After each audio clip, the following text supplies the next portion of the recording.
है ना। एग्जाम के लिए बहुत ज़्यादा समय रह गया नहीं है, तो करंट अफेयर्स कितना भी कर लें कवर नहीं कर सकते।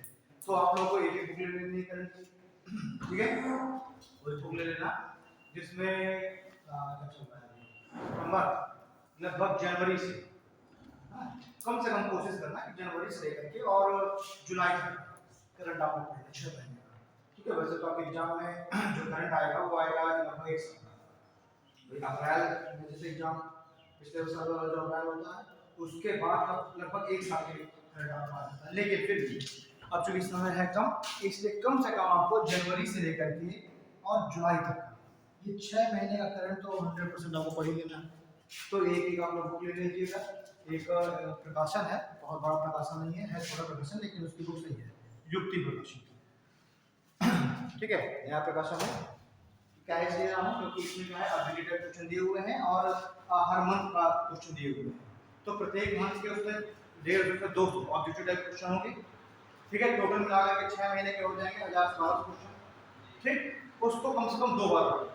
मुझे लग रहा है कि अगर आप लोग 1200 क्वेश्चन पढ़ेंगे तो आपको 2 दिन से ज्यादा समय लगेगा, क्योंकि ऑब्जेक्टिव टाइप है, आप पढ़ते चले गए, पढ़ा आपने उसका आंसर पढ़ा आपने आंसर पढ़ा, तो भले ही आप 2 दिन में 1000 क्वेश्चन पढ़े, लेकिन फिर भी हमारे क्वेश्चन माइक्रो कहीं ना कहीं जगह के उसे हो गया होता है। आप उसके बाद एक बार आप और रिवीजन कर लीजिए उसका, और जब आप एग्जाम देने जाएंगे तो मान के चलिए कि जैसे ही सामने क्वेश्चन आया तो आपको रिकॉल हो जाएगा कि यार इसका ऑप्शन ये हमने पढ़ा, ठीक है ना। क्योंकि आप जितना कंफर्म में जितना आप मैनेज हो सकता है उतना मैनेज करने की कोशिश करेंगे। बहुत डिटेल से अगर मैं सोचो आप कि डिटेल से पढ़ने और काम करने नहीं हो पाएगा, उसमें भी आपको क्या क्या उस बुक में भी बता दो आपको क्या क्या क्वेश्चन ज्यादा ध्यान देने हैं। कोई अगर डिफेंस से रिलेटेड है, उसमें अगर कोई क्वेश्चन है जो डिफेंस से रिलेटेड है, डिफेंस की कोई एक्सरसाइज हुई है ना, युद्धाभ्यास किसी देश के साथ, तो उस युद्धाभ्यास का नाम ध्यान देना है, कहाँ पर हुआ है और कौन कौन देश शामिल है, यह क्वेश्चन मिल जाएगा। दूसरी चीज को क्या याद रखना है इसमें, कोई नया जो है मिसाइल शामिल की गई हो, ठीक, हमारे डिफेंस में कोई नया जो है कोई भी व्हीकल शामिल किया गया हो, ठीक है, या फिर डीआरडीओ के द्वारा कोई नया ऐसा बनाया गया हो जो कि डिफेंस में पुट कर दिया गया हो वगैरह, उसके क्वेश्चन ध्यान दीजिए। तो आपने 50% क्वेश्चन होगा डिफेंस का, करंट 50% क्वेश्चन होगा करंट से, 1 से 2 क्वेश्चन आपके आते हैं बुक के, वो मैं भी सॉल्व करा दे रहा हूं, ठीक है। उसके बाद फिर कुछ क्वेश्चन आपको ध्यान देने हैं एनवायरनमेंट से रिलेटेड, इसमें कुछ आपको ध्यान देना है। अगर कोई एनवायरनमेंट से कोई वायु उसमें रिजर्व कोई नया ऐड किया गया हो वो आपको ध्यान दे लेना है, ठीक है ना। उसके अलावा अभी जैसे हाल ही में नए कुछ रामसर साइट शामिल की गई, आर्द्रभूमियां जिसे हम बोलते हैं, ठीक है, रामसर साइट है आर्द्रभूमियां, तो अभी 10 रामसर साइट अभी शामिल की गई, जोड़ दी गई, ऐड कर दी गई है, और ये 10 ऐड करने के बाद 64 आर्द्रभूमियां हो गई जिसे हम रामसर साइट से, ठीक है ना। तो वो जो 10 अभी ऐड की गई है उसको आपको ध्यान देना है, वो भी करेक्ट क्वेश्चन वहां से क्वेश्चन है, ठीक है। तो ये बस 2-3 चीजें केवल ध्यान दे लो, और ये मान के चलिए कि आपके करंट से जो क्वेश्चन आते हैं वो आएंगे लगभग 10 से 12 क्वेश्चन, है ना, 10 से 12 क्वेश्चन आपके आएंगे करंट से। तो 10 से 12 क्वेश्चन का मतलब है कि लगभग 40 से लेकर 45 क्वेश्चन, ठीक है। अगर आपने इतना काम कर लिया तो ये मान के चलिए कि आपका 60 से 70% आपका हो जाएगा, ओके। तो ये एडिशन ले लेना और इसको सब लोग पढ़ डालना, इसको 1 से 2 बार, और कोशिश करना कि अगर जैसे कभी क्लास में आप लोग आते हैं 15-20 मिनट पहले, अगर आप लोग आ जाते हैं क्लास में तो अच्छी बात होती है कि आप लोग 15-20 मिनट पहले आ ही जाते हैं, टीचर 15-20 मिनट लेट आता है, तो बैठ करके आपस में ही एक दूसरे क्वेश्चन को कर लो, ठीक, वो बेस्ट चीज है। आप सब लोग आए डिसाइड करिए, देखिए केवल कितना दिन बचा है, 15 दिन बचे हैं, पूरे 15 दिन बचे हैं, तो आप लोग 15 दिन का वो टारगेट बना लीजिए कि भाई पर डे 1 महीने का आपको कवर करना है। आज आप सोच लीजिए कि आज जो है हम लोग कल जब हम क्लास में मिलेंगे तो जनवरी के क्वेश्चन हम लोग एक दूसरे में पुटअप करेंगे क्वेश्चन, तो जनवरी के कितने क्वेश्चन होंगे, जब 150 क्वेश्चन होंगे, फिर अब सब लोग पढ़ करके उसको ईमानदारी से, और जब अगले दिन क्लास में आइए 15 मिनट 20 मिनट पहले आप लोग आने की कोशिश करिए, मतलब आप लोग पौने 2 ही बजे आप लोग आ जाएंगे, ठीक है, मेहनत करिए, होती आधा घंटा आपको मिल जाएगा, और आधा घंटा में 150 क्वेश्चन आराम से क्वेश्चन, ठीक, इतना काम कर लोगे तो मान के चलो कि आपके 25 से 30 क्वेश्चन 25 से 30 नंबर हमें करंट से पक्का हो जाएगा, तो 6 महीने में। ठीक है, सबसे इजी काम है करंट में क्वेश्चन कवर करना। बाकी और अगर आप मान लीजिए कि ज्योग्राफी, पूरा आपको ज्योग्राफी पढ़ना पड़ेगा, 10 क्वेश्चन के लिए पूरा ज्योग्राफी पढ़ना है, 10 क्वेश्चन के लिए पूरी हिस्ट्री पढ़नी है, 8 क्वेश्चन के लिए पूरा पॉलिटी पढ़ना है। लेकिन करंट में क्या है कि बस जनवरी से लेकर जुलाई तक पढ़ लो, आराम से 7 से 8 क्वेश्चन कितने से हो गए, बहुत ज्यादा आपकी अमाउंट नहीं बनता, ठीक है ना। तो आज ही जाकर के आपको ले लीजिएगा 100-120 रुपए की किताब मिलेगी, ठीक है ना। नया एडिशन है, हो सकता है हर बुक को मिलेगी ना, ठीक है। जो भी आपको मतलब एक जो भी खरीदना, सब लोग एक ही बुक खरीदना, उससे क्या होगा कि आप लोगों को एक दूसरे क्वेश्चन पुट करने में आसानी होगी, ठीक है। कोई भी एडिशन जो मिल जाए उसको कहाँ चले जाना तुम लोग, इसलिए मेरा है अरविंद, है ना। तो अरविंद के यहाँ ये प्रकाशन वाला ना, तो ये है कि जो भी बुक लेना एक ही बुक लेना, तो आप लोगों को पढ़ने में थोड़ा सा आपको करने में आसानी होगी।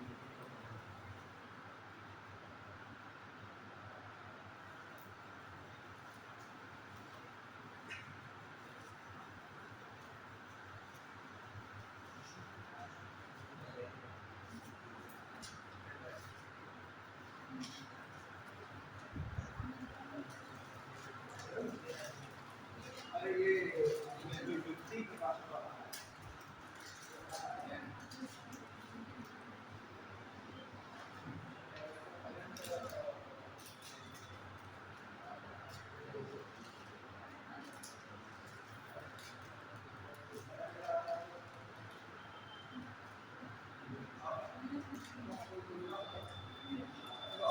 ऑब्जेक्टिव टाइप है ना,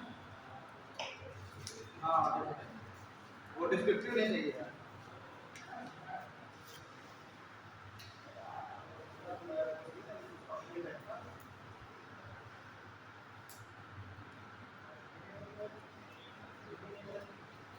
वो कोई हर महीने वाला नहीं चाहिए, कोई 6 महीने वाला हो, 6 महीने का कोई एडिशन। अच्छा, वन लाइनर और ऑब्जेक्टिव है, तो कौन सा एडिशन है, हमारा कब से, जनवरी से, एक साल, अच्छा एक साल, चलो ठीक है। तो एडिशन का नाम बता दो, मैं बोल देता हूँ, जो कि एक ही तो सबको एक ही एडिशन को दिखा पाएंगे। चलो ओके, चलो मैं जाकर दे दूंगा और बताऊंगा तुम लोगों को, तो जो भी लेना एक ही एडिशन है। एक पॉइंटर की आती है, वो पॉइंटर की मुझे देखना पड़ेगा, इसमें 7 प्रकार पूरा ऑब्जेक्टिव नहीं है ना, तो वन लाइनर है, तो ऑब्जेक्टिव है। चलो मैं जाके देखूंगा, ये मुझे इससे लगी थी, उसमें टोटल ऑब्जेक्टिव था, हाँ, तो वो पढ़ने में थोड़ा सा इजी हो जाता और जल्दी हो जाता है, क्योंकि तो अपने पास बहुत थ्योरी पढ़ने का समय नहीं है। कल मैं देख करके जो भी सही मुझे लगेगा, क्योंकि अभी इसमें वाला देने आ नहीं रहा है, हाँ जन्माष्टमी परसों, परसों होगा, परसों को मिलोगे, कल जन्माष्टमी की छुट्टी होगी, ठीक। तो ऐसा करो, हेड डाल लीजिए some important books, bracket short, तो आपको बुकें ले लेते हैं, तो उसको आपको समझें।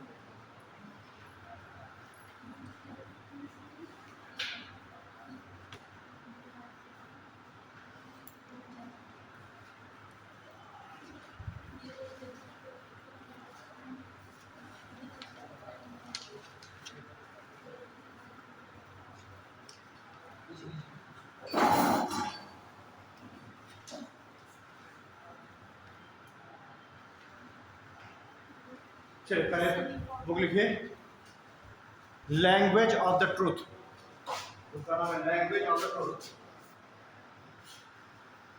Language of the truth. इसके ऑथर है Salman Rushdie, language of the truth Salman Rushdie.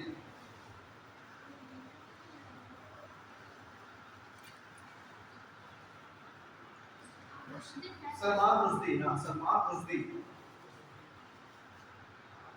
ठीक है। अगले बुक लिखिए सिक्किम, बुक का नाम है सिक्किम,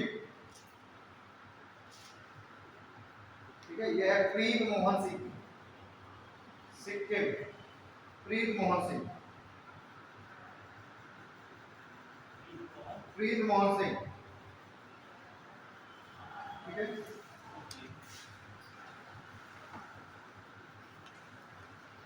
अगले को लिखें, getting the bread,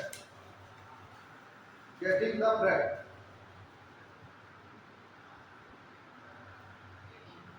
getting the bread, ये है Prarthana Batra, Prarthana Batra, getting the bread, Prarthana, getting the bread, Prarthana Batra,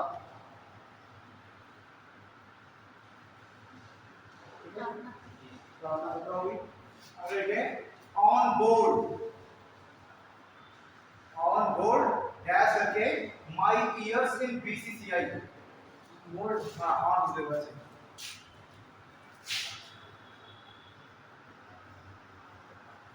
on board my years in BCCI, on board my years in BCCI, ठीक है। ये है रत्नाकर शेट्टी, रत्नाकर शेट्टी,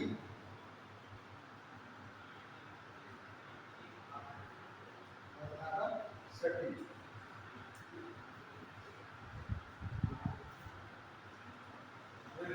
भारत 2020, भारत 2020, भारत 2020, यह है प्रकाश जावड़ेकर, प्रकाश जावड़ेकर, भारत 2020, प्रकाश जावड़ेकर, ठीक है। ये भारत की एनुअल बुक है ना, हर साल ये एडिशन आता है और पूरे ईयर का जो है कंक्लूजन रहता है ना, तो भारत 2020 प्रकाश जावड़ेकर। अगले दिन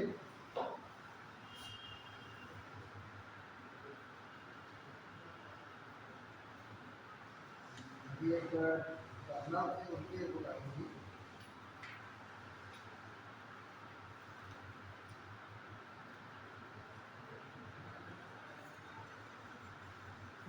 tigers of Dras, tigers of Dras, tiger of Dras, Dras कहाँ पड़ता है, यहाँ पड़ता है लद्दाख, ठीक है। द्रास जो है सबसे कम टेम्परेचर भारत में रिकॉर्ड किया गया है तो है द्रास, ठीक है। बिल्कुल लेह के बगल से ये डिस्ट्रिक्ट है ना लद्दाख, तो लेह में भारत में सबसे ज्यादा बारिश रिकॉर्ड की गई है। लेह में 20 सेंटीमीटर से भी कम बारिश होती है लेह में, है ना, सबसे कम बारिश वाला कोई जिला तो है लेह, राजस्थान का, राजस्थान से भी कम बारिश होती है लेह में, है ना।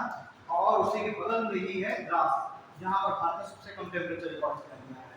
तो टाइगर ऑफ द्रास, इसके राइटर हैं मीना नायर, मीना नायर,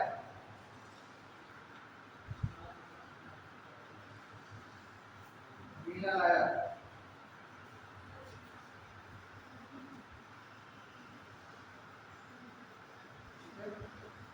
कैप्टन करते हैं अनुज नायर, जिन्होंने जो है कारगिल को सरकार ने अवार्ड की मांग की।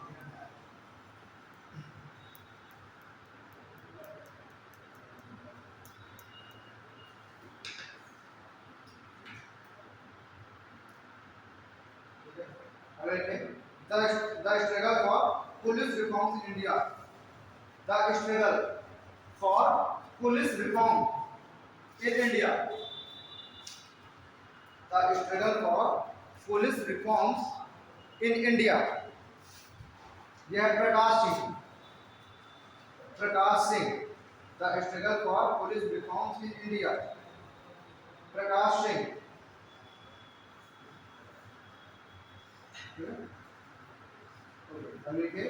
the dream of revolution, the dream of revolution, the dream of revolution, ये है विमल प्रसाद और सुजाता प्रसाद, the dream of revolution, revolution की क्रांति, विमल प्रसाद सुजाता प्रसाद, the dream of revolution, the dream of revolution, विमल प्रसाद और सुजाता प्रसाद, ठीक है। अगर लिखे लिसन टू योर हार्ट, इसलिए बुक का नाम है listen to your heart, listen to your heart. आपने बताया लिसन टू योर हर्ट। ये है Ruskin Bond, listen to your heart, Ruskin bond.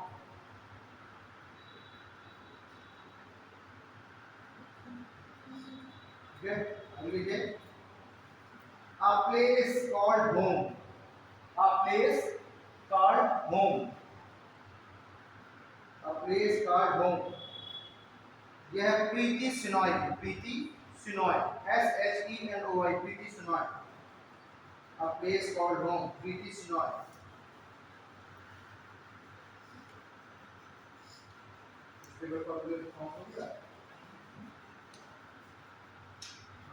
अगले देखिए लीडर्स कॉमा पॉलिटिशियंस, बुक का नाम है leaders comma politicians comma citizens,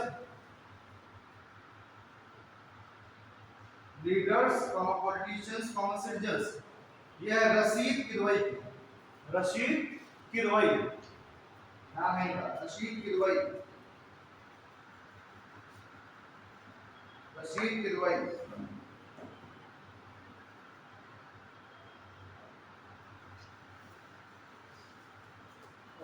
अगले देखिए not just a night watchman, book का नाम, बुक का नाम है not just a night watchman, book का नाम है not just a night watchman. ठीक है, ये है विनोद राय की।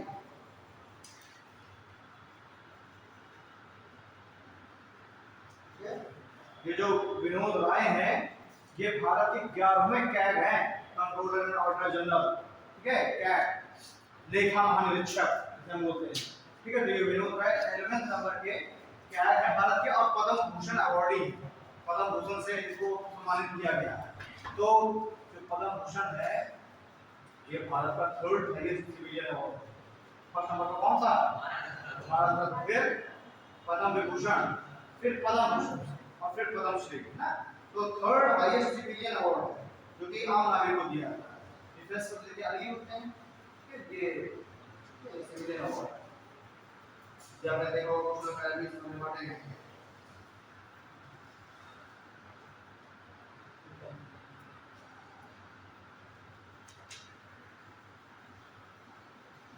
हां, अगले लिखें the boy who wrote a constitution, the boy who wrote a constitution, the boy who wrote a constitution। यह है राजेश तलवार की, a boy राजेश तलवार, a boy who wrote a constitution, Rajesh तलवार। ठीक है, अगले hear yourself, अपनी सुनो, hear yourself, प्रेम रावत है, hear yourself, प्रेम रावत, hear yourself, प्रेम रावत।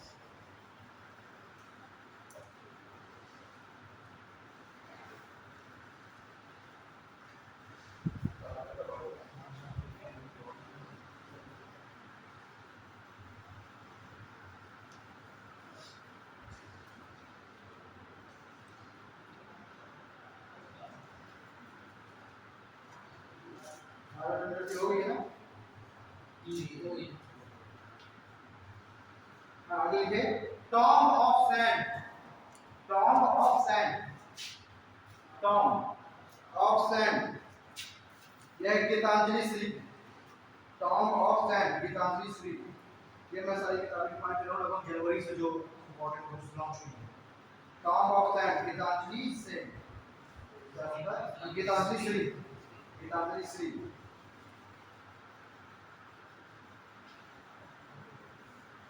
अगले the earth spin, the earth spin, SPINNE, the earth spin, ये अनुराधा रॉय की, Anuradha Roy, the earth spin, Anuradha Roy. ठीक है, अगली है फुल स्पेक्ट्रम, काफी इंपॉर्टेंट होता है फुल स्पेक्ट्रम। फुल स्पेक्ट्रम क्योंकि रिटायर्ड एयर वाइस मार्शल थे अर्जुन सुब्रमण्यम, उनके द्वारा लिखी गई है। ठीक है, फुल स्पेक्ट्रम यह अर्जुन सुब्रमण्यम हो गया। अर्जुन सुब्रमण्यम तो आपका रिटायर्ड एयर वाइस मार्शल है अर्जुन सुब्रमण्यम।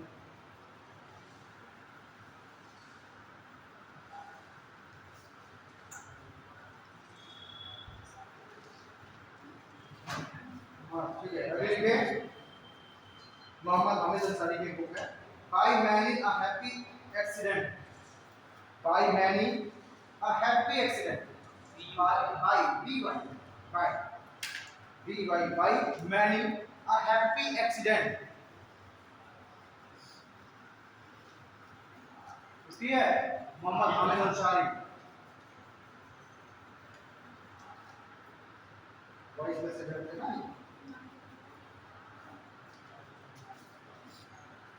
नाम क्या sir? Mohammad Hamid Ansari. Hamid Ansari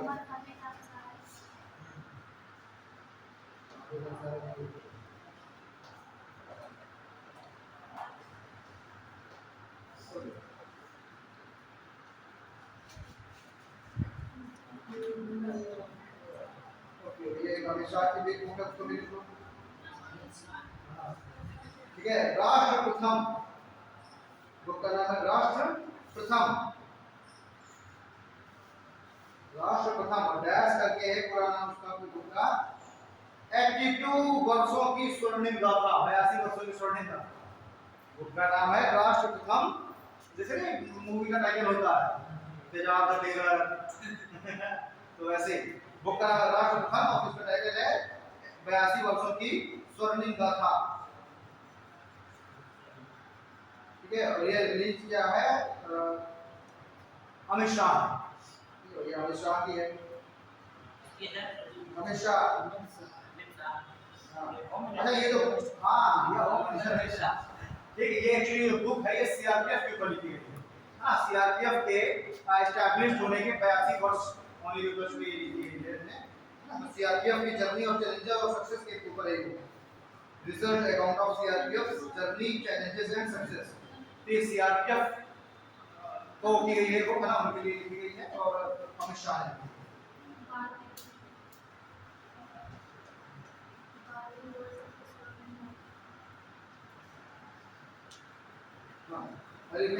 right under our nose, right RIGHT right under our nose, right under our nose. ये लिखिए R Giridharan, R Giridharan, right under your nose, R Giridharan. और ये जनरल मैनेजर थे आरबीआई के, आरबीआई के जनरल मैनेजर थे। ठीक है, आर गिरिधरन, हाँ आरबीआई के जनरल मैनेजर है।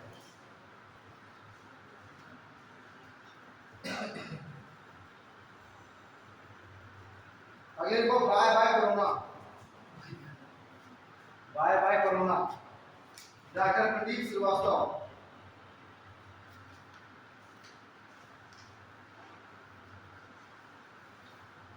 ठीक है, और ये जो डॉक्टर प्रदीप श्रीवास्तव है, ये CSIR सेंट्रल रिसर्च इंस्टीट्यूट उसके ये प्रिंसिपल रहे हैं, है ना। तो प्रदीप श्रीवास्तव CSIR के इस प्रिंसिपल सब्जेक्ट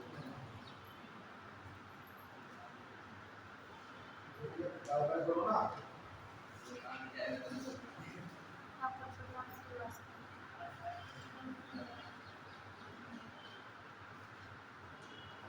चलिए अगले लिखे contested lands, contested CONTESTED contested lands, contested lands. यह है मरूफ राजा की, Maroof Raza, Maroof Raza. Contested lands CONTESTED contested lands LANDS, Maroof Raza, MAROF Maroof Raza, RAZA Maroof Raza. ये आर्मी ऑफिसर है मरूफ रजा। और जो कंटेस्टेड आ रही है इंडिया चाइना की जो डिस्प्यूटेड बाउंड्री है, ठीक, इंडिया चाइना डिस्प्यूटेड कौन जहाँ पर डिस्प्यूट इंटर चाइना कहाँ कौन से क्षेत्रों को लेकर डिस्प्यूट है? एक तो लद्दाख को लेकर के डिस्प्यूट है जहाँ पर लाइन ऑफ एक्चुअल कंट्रोल स्थापित है। एलओसी तो भारत और पाकिस्तान के बीच में है ना। देखिए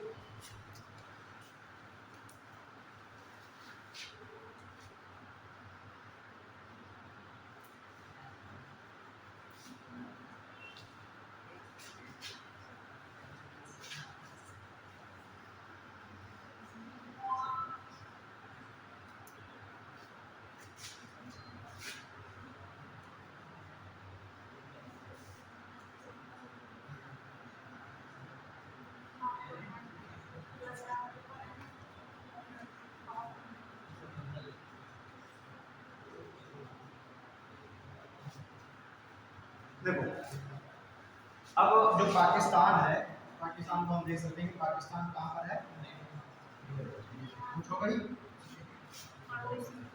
ठीक है, ये है पाकिस्तान, ठीक, और ये है भारत और पाकिस्तान के बीच की बाउंड्री जो कि रेड क्लिफ लाइन कहलाती है। सरल रेड क्लिफ के द्वारा 1947 में जब माउंटबेटन योजना के तहत यही सीमा निर्धारित की गई थी। ये जो ये वाली है ना, यही है रेड क्लिफ लाइन। ओके, लेकिन जब देश आजाद हुआ अगस्त 1947 में, तो अभी तक जम्मू कश्मीर ने डिसाइड नहीं किया था कि उसको भारत के साथ जाना है कि पाकिस्तान के साथ जाना है। वो अभी तक अपने आप को स्वतंत्र बनाकर बैठा है जम्मू कश्मीर। ठीक है, ये है जम्मू। अब जब ये स्वतंत्र बनाकर बैठा हुआ है, डिसीजन ले नहीं रहा है, तो पाकिस्तान ने सोचा कि क्यों ना हम अपनी आर्मी भेज करके और इस पर जबरदस्ती इस पर कब्जा करा ले। तो पाकिस्तान ने अपनी आर्मी सिविलियंस के ड्रेस में यहाँ पर इन्वेट करा दी, यहाँ पर घुसा दी और कह दिया कि ये आर्मी नहीं है, ये वही के लोकल लोग हैं जो कि पाकिस्तान के साथ मिलना चाहते हैं और उनको ये डर है कि कहीं जम्मू कश्मीर भारत के साथ मिल जाए, इसलिए वो खुद ये विद्रोह कर रहे हैं ना। मतलब वो ये दिखाना चाह रहा था कि लोग चाह रहे हैं पाकिस्तान के साथ मिलना, है ना। तो उसने सिविलियंस के ड्रेस में अपनी आर्मी एक्सचेंज में घुसा दी थी आर्मी।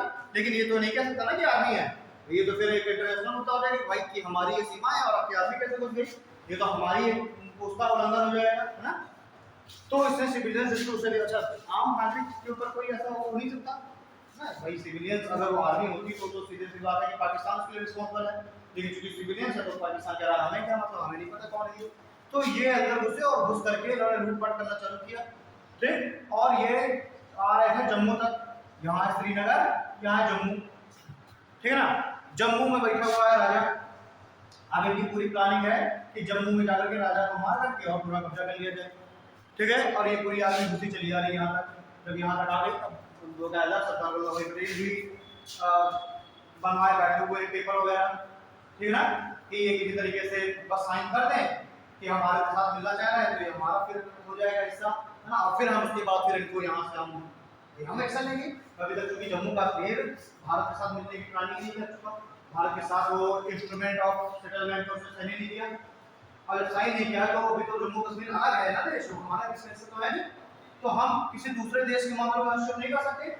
जब वो इंस्ट्रूमेंट ऑफ सेटलमेंट को साइन करेगा तब वो हमारा हिस्सा कहलाएगा, तब हम उसको बचाने के लिए हम लेंगे।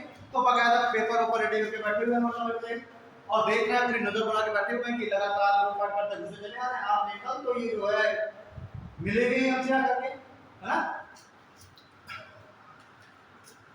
और बाकायदा जो है वल्लभ भाई पटेल, जवाहरलाल नेहरू सब बिल्कुल नजर बना के बैठे हैं, ठीक है, कि ये मौका तो आएगा और ये हमारे साथ मिलेंगे ही। अब जब ये मात्र यहाँ से रह गए समथिंग श्रीनगर से रह गए 50 किलोमीटर केवल ये रह गए, तब इनका जो प्रधानमंत्री था राजा हरि सिंह का, प्रधानमंत्री ने कहा कि अब आपको जल्द से जल्द आपको डिसीजन लेना पड़ेगा कि हमको अब भारत के साथ मिलना है, पाकिस्तान के साथ मिलना है, वरना ये लोग घुसते चले आ रहे हैं इनको, ना। और आकर के ये खत्म करके पूरी मोनार्की को और एक उल्टा कर लेंगे। तब अब आनंद फानंद में हरि सिंह ने संदेश भेजा भारत सरकार के पास कि हम आपके साथ मिलना चाह रहे हैं पर कुछ शर्तों के साथ। और बस इतना सुनना था कि पहुंच गए तुरंत वल्लभ भाई पटेल जम्मू और जाकर के साइन करवा लिया इंस्ट्रूमेंट ऑफ एग्रीमेंट में, इंस्ट्रूमेंट ऑफ सेटलमेंट, ठीक है, इंस्ट्रूमेंट ऑफ एग्रीमेंट कहलाता है। उसमें साइन करा लिया, साइन कराते ही बन गया ये भारत का हिस्सा। अब तुरंत यहाँ पर हमारी एयरफोर्स पहुंच गई, हमारी आर्मी पहुंच गई, और जब आर्मी एयरफोर्स पहुंच गई तो इसकी जो सेनाएं थी वो यहाँ तक आ चुकी थी। इस हिस्से इतना हिस्सा जो पाकिस्तान है वो अपने कब्जे में ले चुका था, ठीक, और यहाँ तक आ चुका था। और ये देखिए ये है श्रीनगर, ये है जम्मू, ये वाला हिस्सा पाकिस्तान के जो सिविलियंस है वो यहाँ तक आ चुके थे। अब जैसे ही यहाँ पर भारतीय सेनाओं ने इसकी सेनाओं को रोक दिया, अब ये मुद्दा तुरंत चला गया यूएनओ में, यूनाइटेड नेशन में, ठीक है, यूएनओ में मुद्दा चला गया, इंटरनेशनल कोर्ट ऑफ जस्टिस में, और उसमें अब क्या कर दिया गया, यहाँ पर स्टे लगा दिया गया, कह दिया गया अब जब तक डिसीजन नहीं आ जा रहा है तब तक अब जिस देश की सेना जहाँ पर है वो वहीं पर रुक जाए, ठीक है। तो पाकिस्तान की चूंकि पाकिस्तान की जो सेना वो यहाँ तक आ चुकी थी, तो यहाँ पर आके रुक गई, भारत की सेनाएं यहाँ पर आकर के रुक गई, ठीक है। और इसी को यही नहीं, कोई अगर घर का मुकदमा चल रहा है, अगर कोर्ट में चला गया तो कुछ भी हो जाता है ना, उसमें आप जब तक की डिसीजन नहीं आ जाता तब तक आप जिसका उस पर कंट्रोल है वो बना के रखेगा, उसको मालिकाना नाम नहीं मिलेगा, लेकिन अब उसका वो उसे कंट्रोल में रहेगा ना। तो बस यही हो गया यहाँ पर भी, और यहीं पर एक बाउंड्री खींची गई, लाइन खींची गई, इसी लाइन को कहा गया लाइन ऑफ कंट्रोल, ठीक है। और यही क्या है, लाइन ऑफ कंट्रोल, इसी को कह दिया गया सीज फायर लाइन, ठीक है। यही क्या है, cease fire line. Cease fire यानी कि अब फायरिंग नहीं होगी, अब आगे कोई युद्ध नहीं होगा, यहाँ जब तक जजमेंट नहीं आ जा रहा है तब तक सीज फायर, कोई भी गोलीबारी नहीं होगी, ठीक। और इसी मुद्दे को लेकर के बहुत से लोग जवाहरलाल नेहरू पर कटाक्ष भी करते हैं कि अगर जवाहरलाल नेहरू इस मुद्दे को लेकर यूएनओ में ना गए होते तो हमारी इंडियन आर्मी ने इसकी सेनाओं को पीछे धकेल दिया होता, और वापस से यहीं पर हमारी इंडियन आर्मी आ गई, हमारी सारी जो क्षेत्र हमारे अंडर में आ गया होता, इन सभी को खदेड़ करके पीछे धक्का दे दिया गया होता। लेकिन चूंकि जवाहरलाल नेहरू चले गए यूएनओ में, तो यूएनओ में वो ICJ international court of justice ने लगा दिया इसके, और इसको घोषित कर दिया पहले, जिस पर डिसीजन आज तक नहीं है। इस मुद्दे को 72 साल हो गए और आज तक इसका डिसीजन नहीं है। यही क्या है, एलओसी है, ठीक है ना। तो और यही वाला जो क्षेत्र है, ये वाला क्षेत्र है, यही कहलाता है पीओके, पाक ऑक्युपाइड कश्मीर, है तो ये कश्मीर ना, लेकिन पाक ऑक्युपाइड यानी कि पाकिस्तान ने अपना कब्जा कर रखा है, पाकिस्तान अधिकृत क्षेत्र, लेकिन फिर भी भारत इस वाले हिस्से को अपने नक्शे में दिखाता है, क्योंकि भारत अपना कह रहा है इसको, पाकिस्तान, भारत कह रहा है कि पाकिस्तान जबरन इस पे कब्जा करके बैठा हुआ है, तो इसलिए हम उसको अपने नक्शे में दिखाते हैं। अगर हमने इसे अपने नक्शे से दिखाना बंद कर दिया, यानी कि हमने मानना है कि ये पाकिस्तान का हिस्सा है, इसलिए जो ना, तो भारत भी क्लेम कर रहा है, पाकिस्तान भी क्लेम कर रहा है, लेकिन भारत क्या कर रहा है, भारत अभी भी अपने नक्शे में दिखा रहा है। जब तक डिसीजन नहीं आ जाएगा तब भारत अपने नक्शे में दिखाएगा, जब डिसीजन आ जाएगा, अगर डिसीजन में कह दिया कि ये हिस्सा पाकिस्तान का है, तो तब से भारत का नक्शा फिर इतना हो जाएगा, ये हट जाएगा भारत के नक्शे से, ठीक है ना। तो ये है एलओसी और ये है पीओके, क्लियर। बाकी का पाकिस्तान और बाकी का कश्मीर भारत के कब्जे में है। सेम क्या हुआ कि अगला युद्ध हुआ 1962 में, 1962 किसके साथ हुआ, चाइना के साथ, इंडिया और चाइना का वॉर हुआ, और उसमें चाइना यहाँ तक, चाइना में घुस आया और इस वाले क्षेत्र पे चाइना ने भी कब्जा कर लिया, और ये मुद्दा भी चला गया यूएनओ आईसीजे में, ठीक है। और इसको भी घोषित कर दिया गया सीज फायर लाइन, जहां पर इसकी सेनाएं हैं वहीं पर रहेंगी, और इस लाइन को कह दिया गया LAC, line of actual control. ये है एलओसी, लाइन ऑफ कंट्रोल, और ये है लाइन ऑफ एक्चुअल कंट्रोल। और ये जो क्षेत्र है ये कहता है अक्साई चिन्ह, अक्साई चिन्ह है लद्दाख का क्षेत्र, ये तो हमारा लद्दाख की टेरिटरी है ना, है लद्दाख का क्षेत्र, लेकिन इस इतने क्षेत्र में चाइना का कब्जा है, तो हम कह देते हैं इसको चाइना ऑक्युपाइड लद्दाख, ठीक, चाइना ऑक्युपाइड लद्दाख। और इस लाइन को हमने कह दिया LAC, line of actual control, ठीक है। इसी जगह पर यहाँ पर एक चोटी है, एक पीक है, भारत के लिए सामरिक दृष्टि से बहुत महत्वपूर्ण है, और इस पीक का नाम है Siachen glacier, Siachen glacier. Actually ये पीक है, पीक के ऊपर बना हुआ है ग्लेशियर, बर्फ जमी हुई है, पूरी ऊंची पीक है, उस पर बनी हुई जमी हुई बर्फ, ठीक है ना, पूरा हमेशा ये हिमाच्छादित रहता है। तो ये क्या है, ग्लेशियर बन गया, जैसे एक और होते हैं ना बड़े जो है बिल्कुल बर्फ जमी हो, ठीक वही धीरे धीरे ग्लेशियर पिघल पिघल के नदी के रूप में कन्वर्ट हो जाता है, नदी निकलती है वहीं से ना, धीरे धीरे ग्लेशियर पिघलता है, नदी आगे बढ़ती रहती है। तो ये क्या है, ये सियाचिन ग्लेशियर, और ये भारत में सामरिक दृष्टि से बहुत महत्वपूर्ण है। क्यों महत्वपूर्ण है? क्योंकि ये इस पूरे क्षेत्र की सबसे ऊंची पीक है।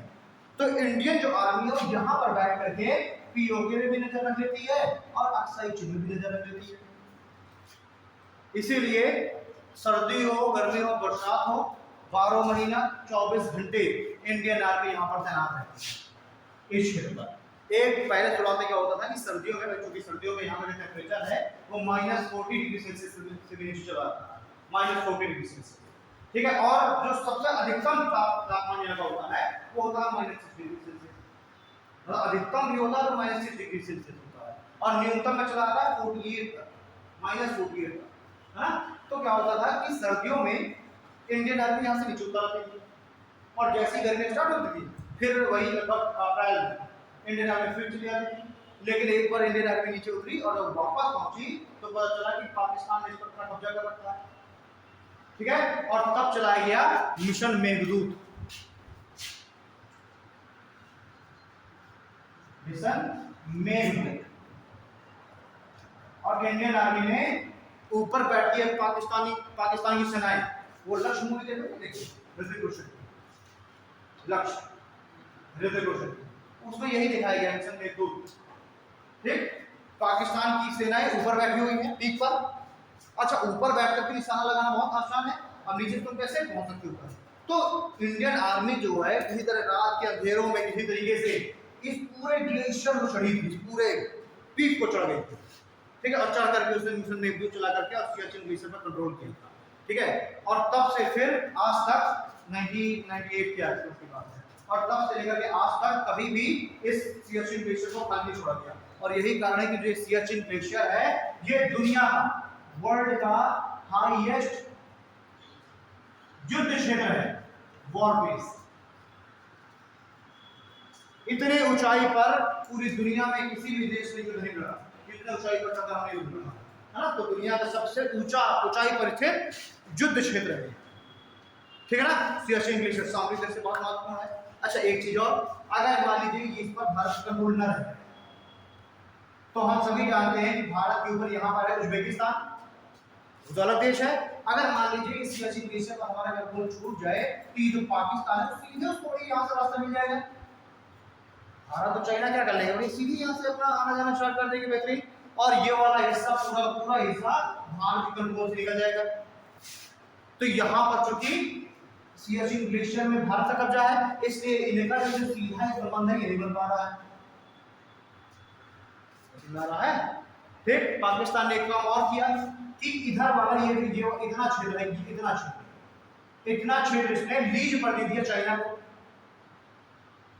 इसी पीओके का ही, पाक ऑक्युपाइड कश्मीर का ही इधर वाला हिस्सा, क्योंकि ये तो कुछ भारत का कर नहीं पा रहा था, तो इसको लगा कि भारत को घेरने के लिए, यहाँ से तो चाइना है ही जो घेर रहा है भारत को, इसको लगा कि ये वाला क्षेत्र भी दे दिया जाए चाइना को, इतना क्षेत्र, तो यहाँ से भी चाइना, यहाँ भी चाइना, यहाँ भी चाइना, तो भारत को अच्छे से घेर लेगा।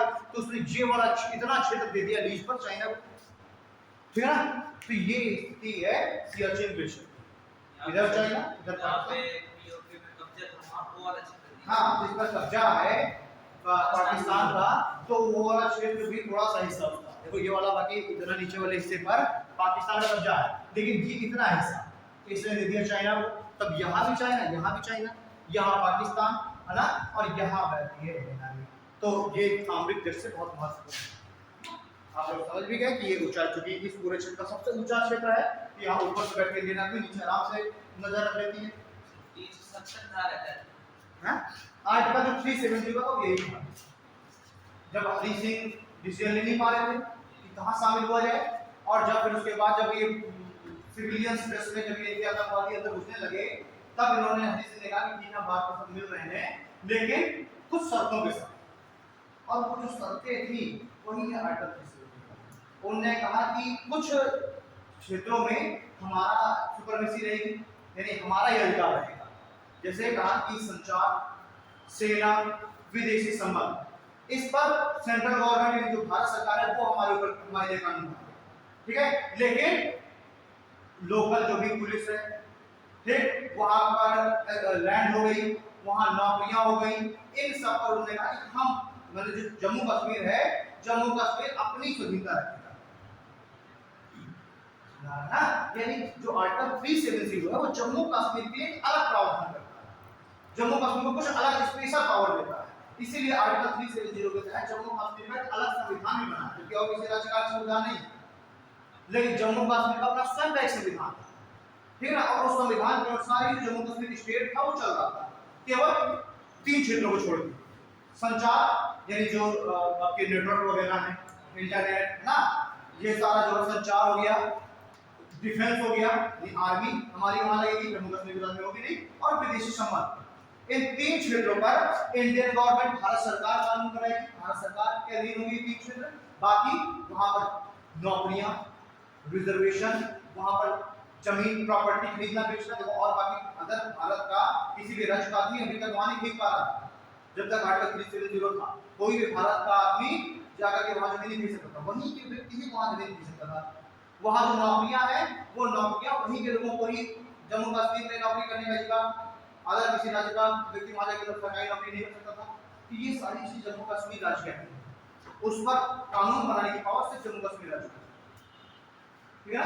तो आर्टिकल 370 क्या है, जम्मू कश्मीर को कुछ स्पेशल प्रोविजन देता है, स्पेशल प्रावधान देता है, कुछ शक्तियां देता है, अलग शक्तियां देता है, ठीक। और उसके तहत जम्मू कश्मीर का स्वयं का संविधान, ठीक है। Article 35 clause A, article 35 clause A और 370, इस 2 आर्टिकल है, आर्टिकल 370 370 और आर्टिकल 35 ए, ये 2 आर्टिकल जम्मू कश्मीर को स्पेशल पावर की बात करते थे, लेकिन फिर 2019 में अगस्त में क्या किया गया, इन दोनों को ही आर्टिकल 35 ए और आर्टिकल 370 इन दोनों को ही निरसित कर दिया गया, इन दोनों को समाप्त कर दिया गया। अब चूंकि यही आर्टिकल है जम्मू कश्मीर को स्पेशल दर्जा दे रहे थे, अब ये आर्टिकल ही खत्म, तो जम्मू कश्मीर को स्पेशल दर्जा भी खत्म हो गया। अलग जो वहां का संविधान, अलग झंडा था, अलग राष्ट्रगान अपनाए थे, वो सब कुछ अलग था। तो जैसे ही 370 और 35 से हटा, वो सब खत्म हो गया। अब उस पर भी पूरी तरीके से कानून बनाने का अधिकार किसको मिल गया, इंडियन गवर्नमेंट, और इंडियन गवर्नमेंट ने पहला काम क्या किया, तुरंत जम्मू कश्मीर को राज्य का दर्जा दिया और उसको क्या करके उसको 2 भागों में तोड़ दिया, जम्मू कश्मीर को 2 भागों में तोड़ दिया, पहला भाग जम्मू कश्मीर और दूसरा भाग लद्दाख, और दोनों को बना दिया यूनियन टेरिटरी, ठीक है, दोनों को बना दिया संस्थापित क्षेत्र, ठीक है जी। तो ये है पहले से 370 और ये दोनों खत्म हो चुके हैं अगस्त 2019, ठीक। जम्मू कश्मीर की 2 राजधानी है ना, जम्मू कश्मीर की 2 राजधानी, वो हाँ 2 राजधानियां हुआ करती थी 6 महीने, गर्मियों में श्रीनगर और सर्दियों में जम्मू कश्मीर, क्योंकि श्रीनगर सर्दियों में बहुत ज्यादा बर्फ जम जाती है ना, तो सर्दियों में जम्मू आ जाती है राजधानी जम्मू, और गर्मियों में राजधानी संभालती है श्रीनगर 6 महीने के लिए, ठीक है। तो ये सरकार हो गया था, हां हमने देश का बड़ा हो चुका था, हां, कश्मीर जम्मू कश्मीर को कैसे छोड़ दिया गया। अब देखो जिस समय हमारा देश आजाद हुआ उस समय मैंने जब पढ़ा रहा था मेकिंग ऑफ कॉन्स्टिट्यूशन, तो उस समय मैंने तुम्हें बताया था कि 11 ब्रिटिश प्रांत थे, है ना, और लगभग 650 देसी रियासतें थी, राजा रजवाड़े, ठीक है, लगभग 650 देसी रियासतें थी और 11 ब्रिटिश प्रांत थे।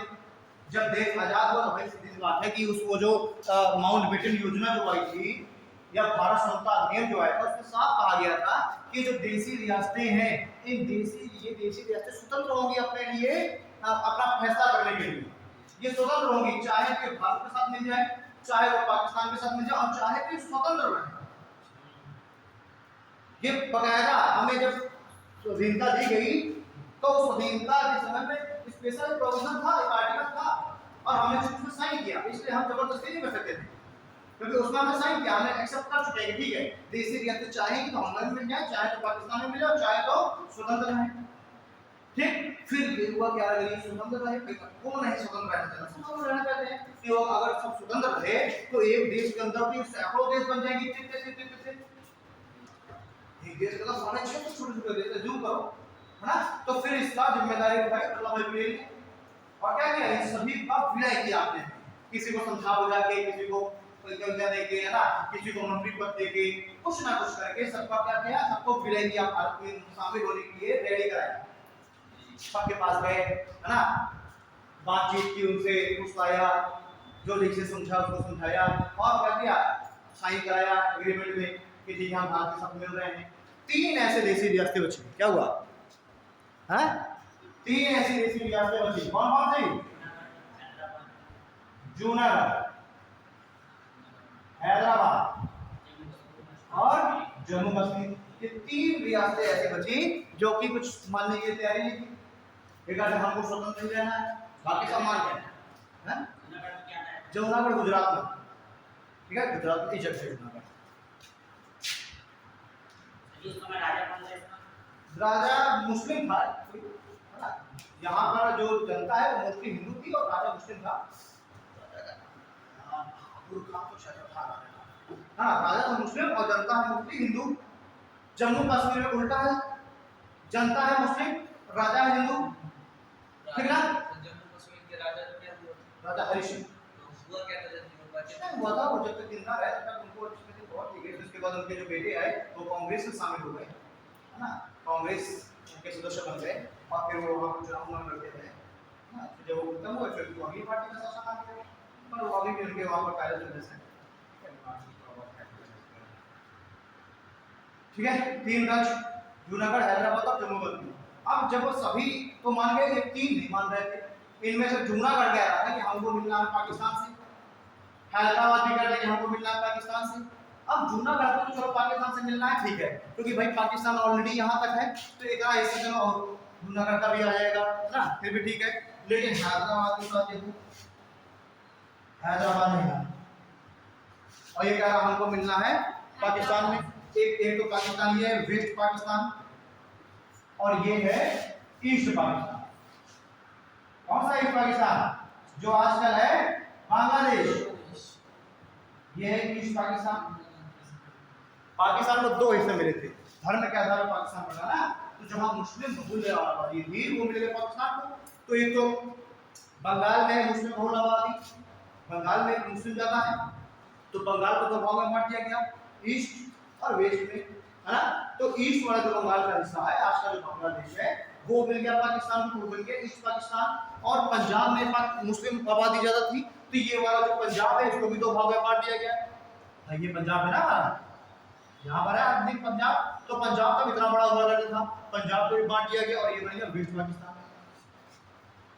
पाकिस्तान को मिल गया 2 हिस्से। अब हैदराबाद कह रहा मुझे मिलना है पाकिस्तान से। अब हैदराबाद घुसा है बीचों बीच, है ना, हैदराबाद घुसा है बीचों बीच और कह रहा मुझे मिलना है पाकिस्तान से। तो कैसे संभव है? अगर मान लीजिए देश बना भी लिया था तो इसको कैसे, इसको रास्ता ही ना दिया जाता, ना यहाँ से रास्ता मिलता ना यहाँ से रास्ता मिलता। और जब रास्ता ही ना मिलता तो बीच में फंस गया ना, न ये ट्रेड कर सकता था, न सामान इंपोर्ट कर सकता है, न एक्सपोर्ट कर सकता है, लेकिन फिर भी कह रहा मुझे मिलना पाकिस्तान से। बस सर्दे बाद में क्या हुआ कि यहाँ पर भेज दी गई पुलिस, आर्मी, सेना, और ये क्या आरोप लगाएंगे यहाँ पर डिस्टर्बेंस हो गया।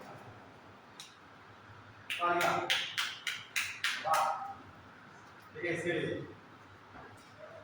ठीक, खड़े हो जाओ अपनी जगह पर, 2 मिनट खड़े रहो, नींद अपना खुल जाएगी।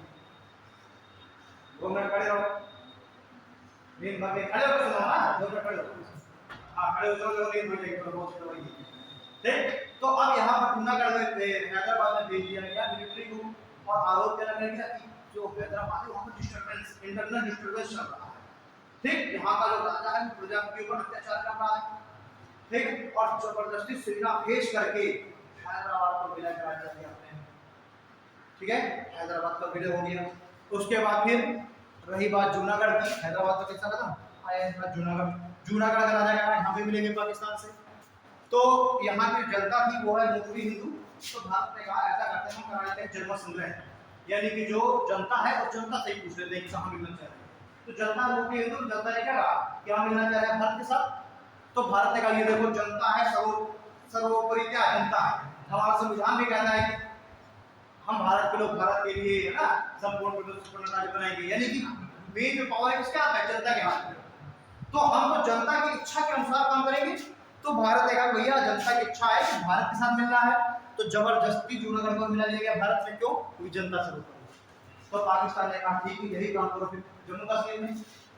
पाकिस्तान ने क्या कहा यही काम करिए जम्मू कश्मीर में। उसको भी पता था कि जम्मू कश्मीर में जनता मुस्लिम और राजा हिंदू, तो वहां की जनता को पाकिस्तान के साथ मिलने को कहेगी।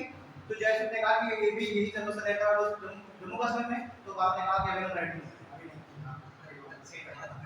है ना, अब जम्मू कश्मीर नहीं तो नहीं कर रहे हैं जम्मू कश्मीर में। अब वहां का राजा आ रहा है कि मैं तो अकेले रहूंगा, स्वतंत्र रहूंगा, और ये स्वतंत्र रहूंगा। तो भारत ने कहा ठीक है भाई, ठीक है हम भी तेरा इंतजार करेंगे क़यामत तक। अब खुदा करे क़यामत हो तुम्हारी, है ना। क़यामत हुई, क्या क़यामत हुई? पाकिस्तान ने क्या दिखा दिया? ईजरने दिखा।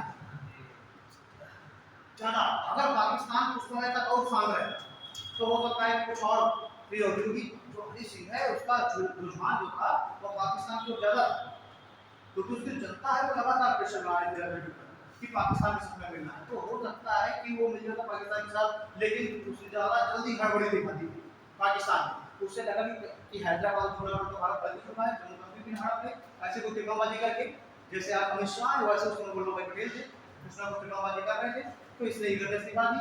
और बस जैसे दिखा दी तो राजा भी भड़बड़ा गया, है ना। और राजा जब भड़बड़ा गया तो उसने तुरंत जो है साइन कर दिया इंस्ट्रूमेंट ऑफ एग्रीमेंट में, साइन कर दिया और उसने कहा कि हमें ये शर्तें हमारी मान लीजिए। तो भारत भी क्या कर सकता है, उसने तुरंत दिए तो आराम से शर्तें मान लीजिए, और वही शर्तें अपना दी 2019 में, ठीक है ना। तो ये तीनों जो क्षेत्र हैं, इन तीनों क्षेत्रों को इस तरीके से कब्जा कर लिया गया, ठीक। और कोई मुद्दा, ठीक है ना, यहाँ तक कोई दिक्कत?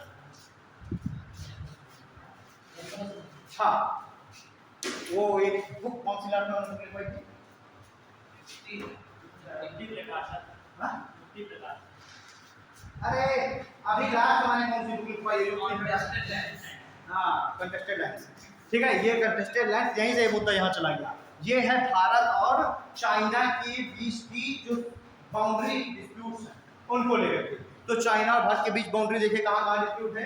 एक ये डिस्प्यूट है LAC को लेकर के, दूसरा डिस्प्यूट चल रहा है सिक्किम को लेकर के। सिक्किम को भी ऐसे ही हुआ 1973 में, 72 में, 1972 का जो सिक्किम है वो अलग देश था, अलग मोनार्की थी।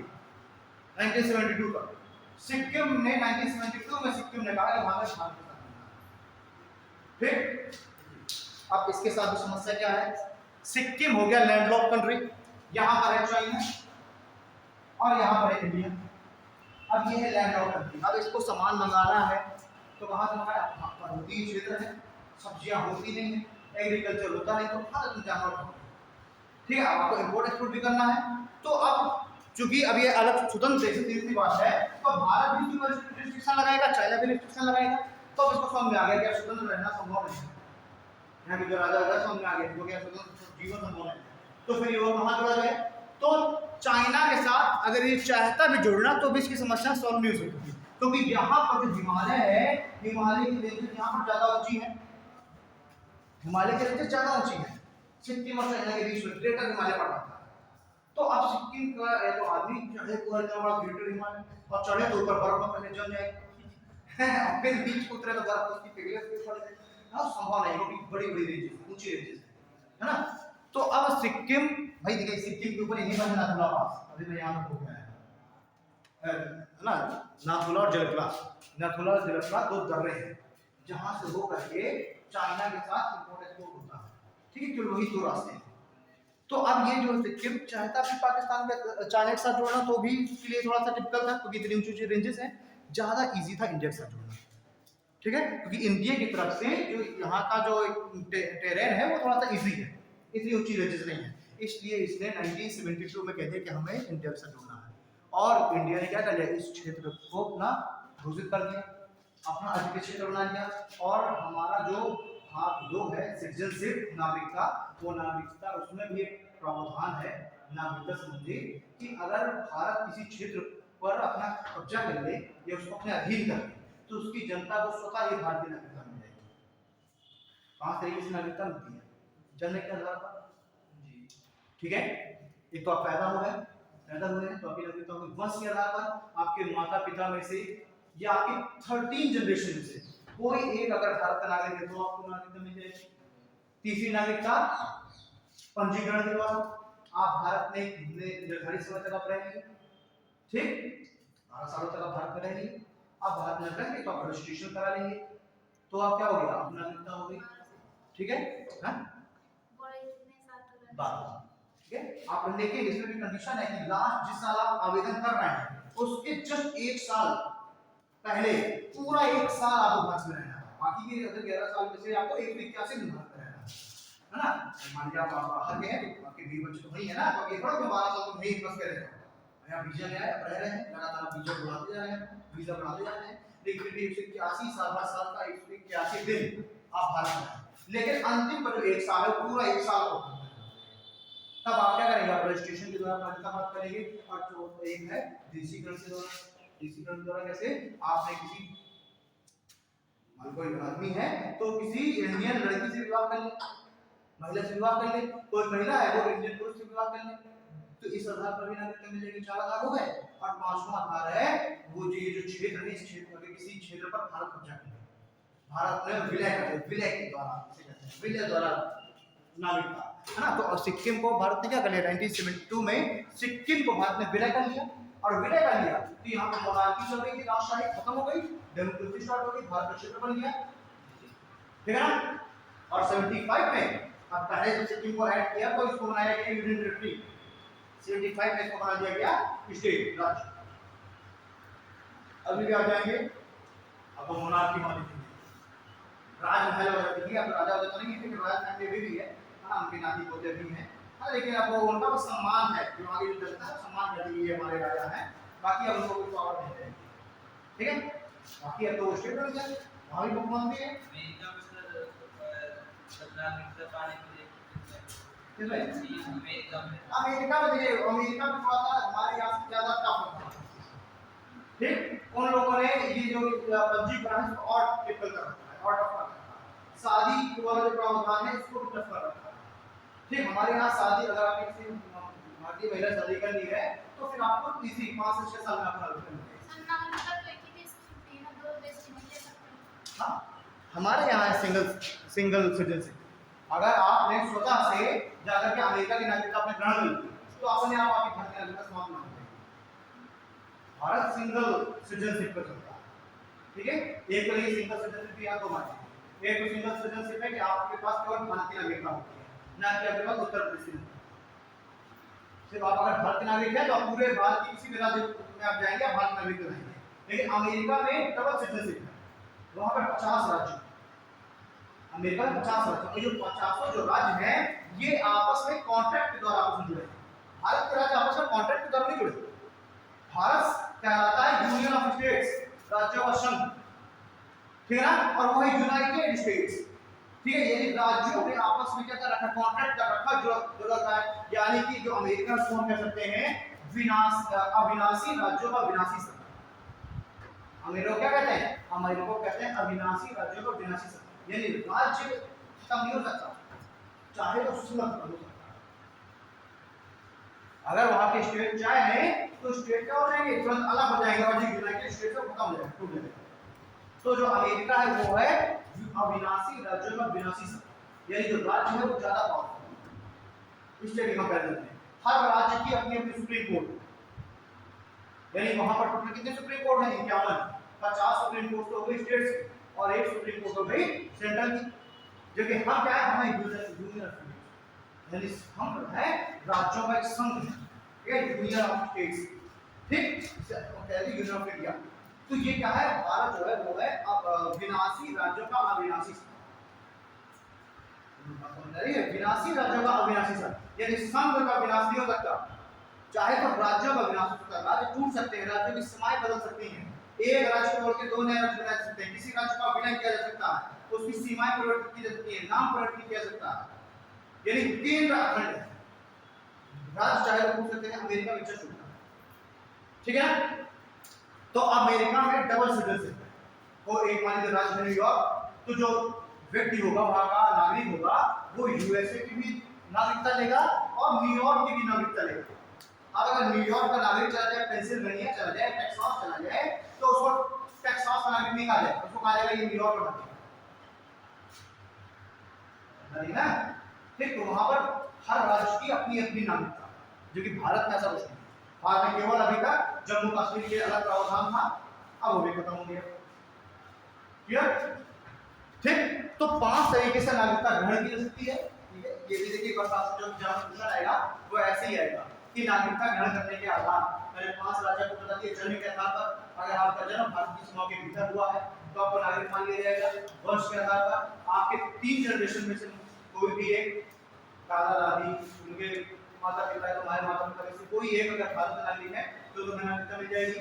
ठीक, पंजीकरण के आधार पर आप भारत का भारत में रहेंगे तो आपको नागरिकता मिल जाएगी। देशीकरण के आधार पर आपने किसी भारतीय महिला को शादी कर ली तो नागरिकता मिल जाएगी।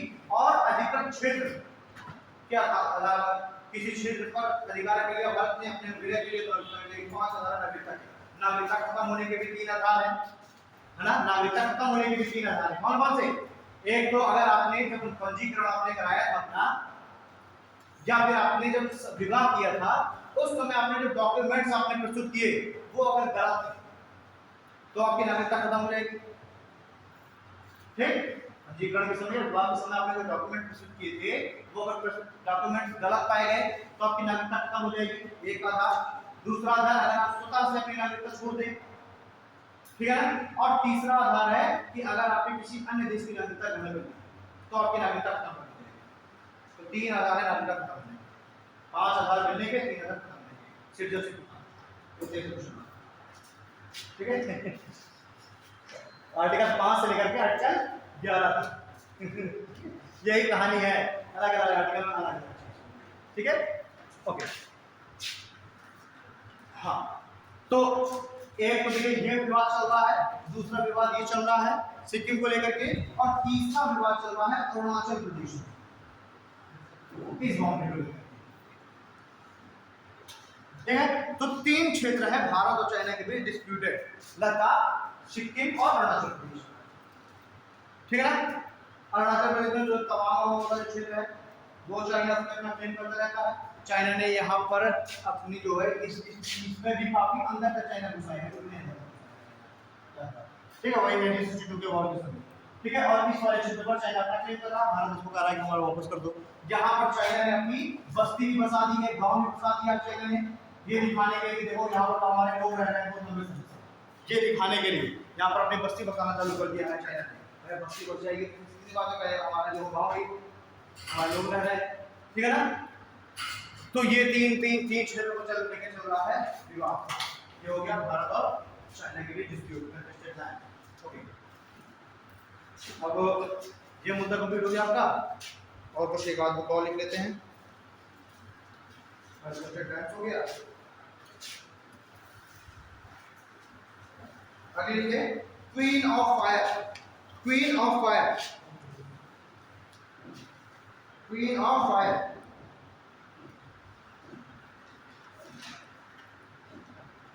इसकी ऑथर है Devika Rangachari. Devika Rangachari, queen of fire, Devika Rangachari.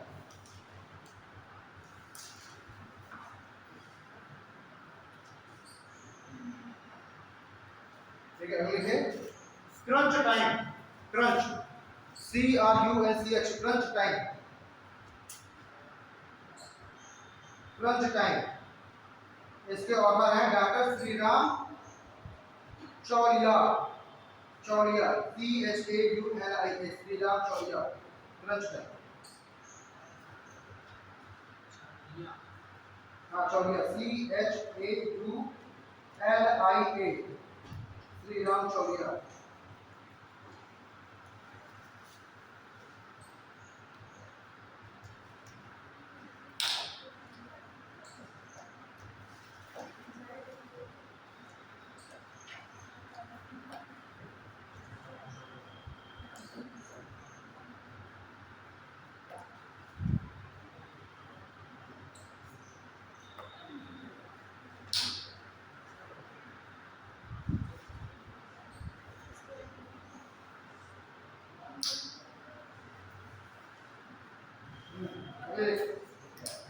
The Little Book of Joy, book का नाम है the little book of joy. The little book of Joy.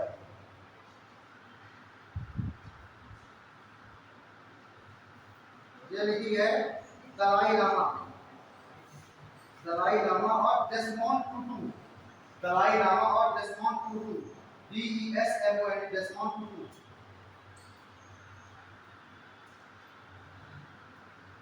डेस्मोंड Totu, Dalai Lama डेस्मोंड Totu, DESMOND, डेस्मोंड Totu.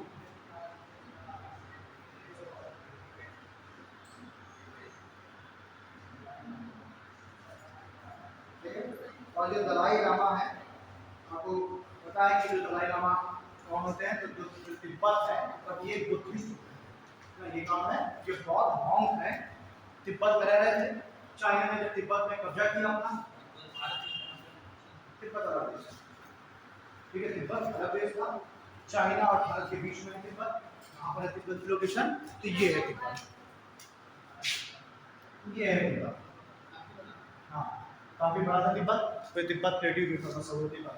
तो जब चाइना ने तिब्बत पर अटैक किया, तिब्बत पर अपना कब्जा कर लिया, तो यहाँ से ये जो बुद्धिस्ट मॉन्क है ना, इनमें से जो धर्म गुरु हैं, ये धर्म गुरु दलाई लामा, ये वहां से निकल करके चले आए भारत, और भारत में कहाँ रह रहे हैं, भारत में रह रहे हैं धर्मशाला, प्रॉपर धर्मशाला, हिमाचल प्रदेश में धर्मशाला, वहां पर ये रह रहे हैं दलाई लामा प्रॉपर। ये इनका हर साल एक प्रेसिडेंट का चुनाव होता है, देख बकायदा प्रेसिडेंट चुने जाते हैं, और ये लोग तिब्बत को चाइना से अलग कराने की रणनीति बनाते हैं, ठीक है, रणनीति बना सकते हैं, चाइना डायरेक्ट नहीं कर सकते, है ना।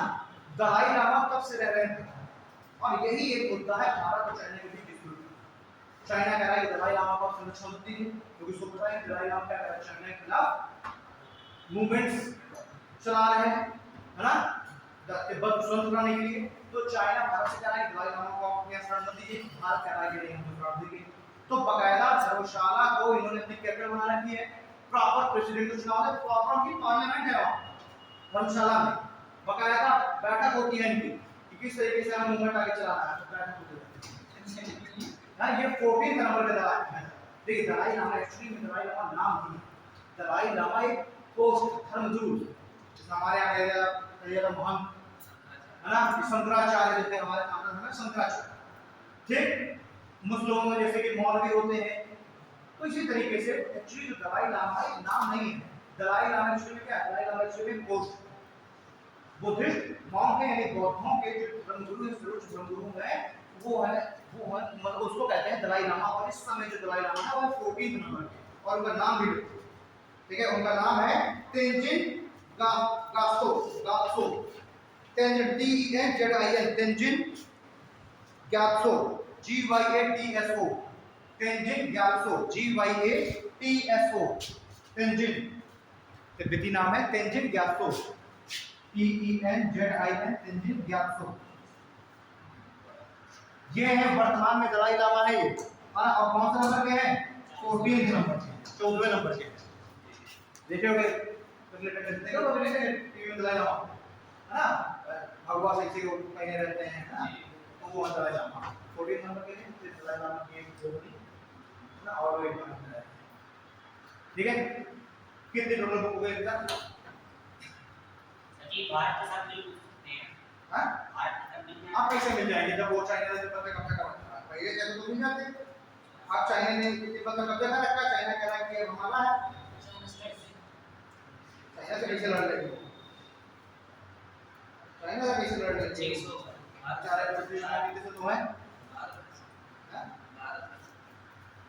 हर लड़ेगा, भारत इसमें नहीं लड़ेगा ना, क्योंकि वो फिर ये मुद्दा ये ना होगा कि भाई आप हमारे मामलों में आप हस्तक्षेप कर रहे हैं, भाई अब चाइना ने तिब्बत पर कब्जा किया, तो तिब्बत भारत का हिस्सा है नहीं, तो वो कहते हैं कि भाई तुम मैं भी इतना उछाल रहे हो, भाई जब हमने तुम्हारे क्षेत्र में कब्जा नहीं किया, ये तुम्हारा क्षेत्र तो है नहीं, ये तो अलग, तो हमारा इंटरनल मैटर है, हम दो देश लड़े कुछ करें, तुम बैठ बैठ लो, ये होता है।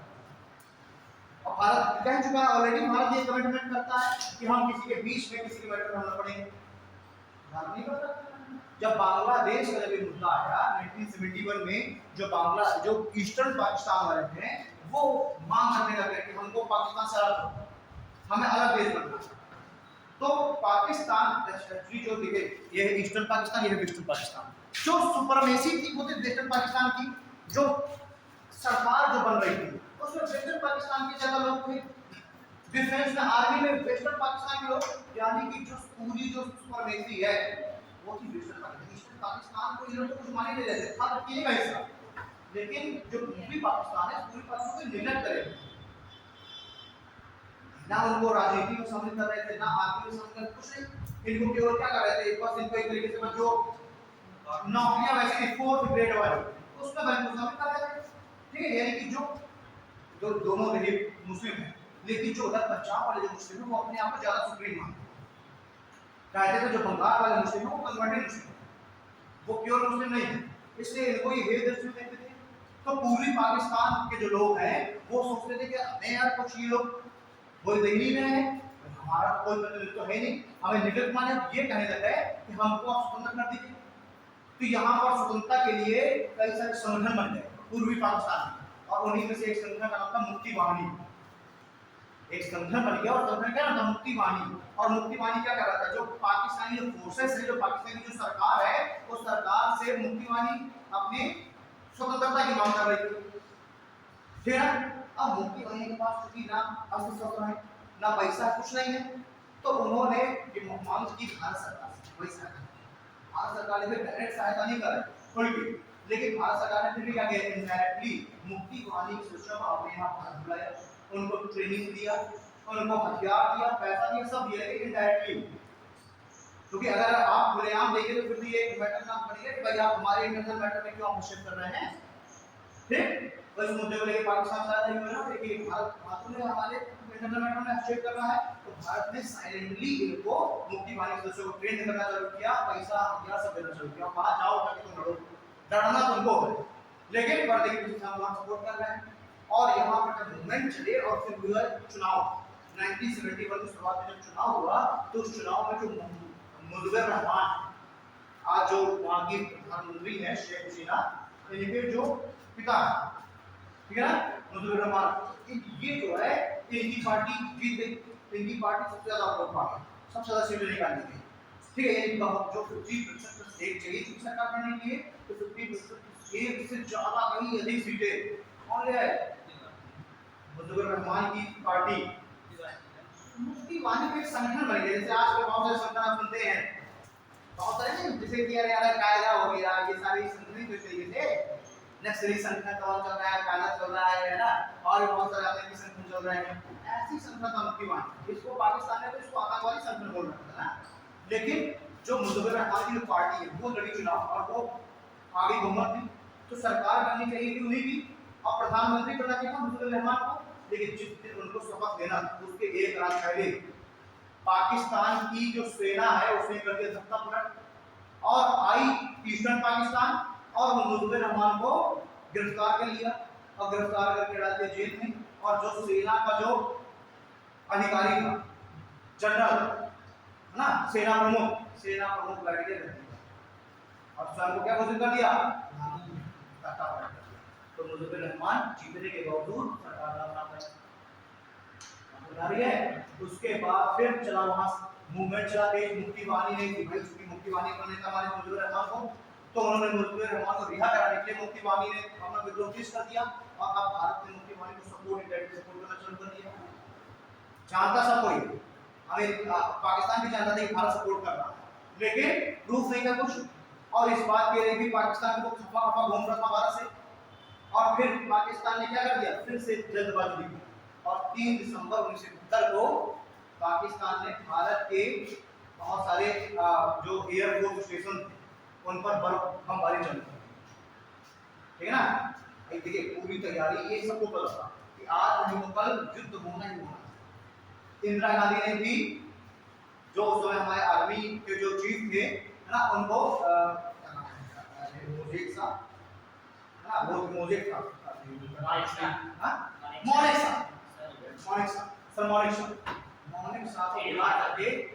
प्रॉपर इन्होंने कह दिया था इंदिरा गांधी ने कि आप मतलब युद्ध होना ही होना है और आप युद्ध की तैयारी शुरू कर दो। मोहन शाह ने क्या किया, युद्ध की तैयारी प्रॉपर कर दी। ठीक है, और कह दिया था कि हम बिल्कुल रेडी हैं, बस हमें आगे से नहीं हमें स्टार्ट करना है, और पाकिस्तान को बताइए पाकिस्तान कभी कभी जल्दबाजी दिखाएगा और 3 दिसंबर 1971 को पाकिस्तान ने जल्दबाजी दिखा दी और आकर के बमबारी चालू कर दी। ठीक, हमारे आगरा जो एयर फोर्स स्टेशन है यहाँ तक बमबारी चालू कर दी और अमेरिका भारत को मौका भारत रेडी था, भारत ने तुरंत अपने युद्ध का ऐलान कर दिया। ठीक है, और 2 मोर्चों पर एक साथ युद्ध छिड़ दिया गया, एक तो इस मोर्चे पर और दूसरा इस मोर्चे पर। अभी तक जो सिर्फ मुक्ति वाणी बढ़ रही थी, अब तो भारत को मिल गया मौका कि हमने तो पहले से ऊपर अटैक नहीं किया था, इनने हमारे ऊपर पहले अटैक किया और अब भारत भी खुलेआम लड़ने लग गया और जल्द ही पाकिस्तानी सेना को हरा दिया गया और 94,000 पाकिस्तानी सोल्जर्स ने सरेंडर कर दिया और ये विश्व का सबसे बड़ा किसी आर्मी के द्वारा किया गया सरेंडर। ठीक है ना, और सरेंडर कर दिया गया तो अब यहाँ से जो ये ईस्टर्न पाकिस्तान इसको करा दिया गया स्वतंत्र, फ्रीडम मिल गई इसको और ये बन गया बांग्लादेश। ठीक है, तो ईस्टर्न पाकिस्तान है बांग्लादेश जीत गए। फिर यही नहीं होता है कि भारत तो देखिए भारत हमेशा से इस पॉलिसी पर चलता है कि हम किसी के ऊपर ना अटैक करेंगे पहले से, ना हम किसी क्षेत्र पर हम कब्जा करेंगे। ठीक है, तो अब अगर मान लीजिए बांग्लादेश को अपने अंडर में कर लेते तो बांग्लादेश के जो लोग जो अभी तक भारत से मदद मांग रहे थे वो ये नहीं करते कि एक्चुअली तो भारत हमारे साथ गद्दारी कर भारत किसके लिए लड़ रहा था हमेशा। ठीक है, भारत का एजेंडा ही कभी नहीं, इसको हम अपने मुद्दा रखते हैं। ठीक है, ये रहा बांग्लादेश का मुद्दा क्या हुआ। ठीक है, कल की जो क्लास रहेगी, कल की क्लास में मैं कुछ और जो इम्पोर्टेंट जो चीजें हैं हाँ उसमें जो भी कुछ इम्पोर्टेंट चीजें हैं उसको देखेंगे तो क्या है ना। कोशिश यही करेंगे कि आप लोग ग्रुप में तो सब लोग ऐड होंगे जी उसमें अवेलेबल है ना, उसमें मैसेज करो देख लेना, मैं मैसेज करो तो फोन को खरीद लेना व्हाट्सएप ग्रुप। हाँ बुक का प्रकाशन है मैसेज कर दो, सब लोग एक ही बुक खरीदना, अलग अलग ना कहते हैं कि अब जो भी समय है तो उसमें एक ही बुक के द्वारा एक सॉल्व किया। हाँ मैं आज जाके देख लूंगा एप्लीकेशन का नाम अरविंद क्या है सही देना है ना, बिजली बिल में उसी के देख पाऊंगा वो जो फाइन भाग जो नहीं है मेरी हॉल है वहां जाके पूछ लीजिए इस साइड आप कर लो।